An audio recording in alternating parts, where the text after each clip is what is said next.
এই গরমে কাঁচা আম দিয়ে ফুলুরির টক অসাধারণ লাগে। প্রথমে 2 কাপ বেসন নিয়ে নিচ্ছি, সামান্য কালো জিরে দিয়ে দিলাম, পরিমাণ মতো জল দিয়ে ঘন ব্যাটার বানিয়ে নেব। এতে নুন ব্যবহার করছি না। এবার সামান্য বেকিং সোডা দিয়ে মিশিয়ে বেশ কিছুক্ষণ কিন্তু ফেটিয়ে নেব। কড়াইতে মিডিয়াম আঁচে তেল গরম করে নিলাম, ছোট ছোট বড়া ভেজে নেব। তেল একদম কমিয়ে নিয়েছি। দিয়ে দিচ্ছি সামান্য 5 ফোড়ন, 2টো শুকনো লঙ্কা, তেজপাতা।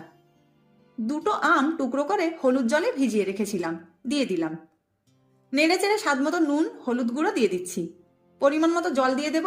2টো কাঁচা লঙ্কা ভেঙে দিয়ে দিলাম। ঢাকা দিয়ে রান্না করব আম সেদ্ধ হওয়া পর্যন্ত। আম দেখুন সেদ্ধ হয়ে গেছে। এবার বেসনের বড়াগুলো দিয়ে দিচ্ছি।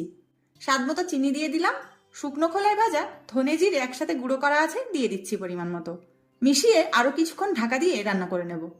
এরকম ঝোলঝোল কিন্তু নামিয়ে নিতে হবে। আরও একটু গুঁড়ো মশলা ছড়িয়ে দিলেই রেডি।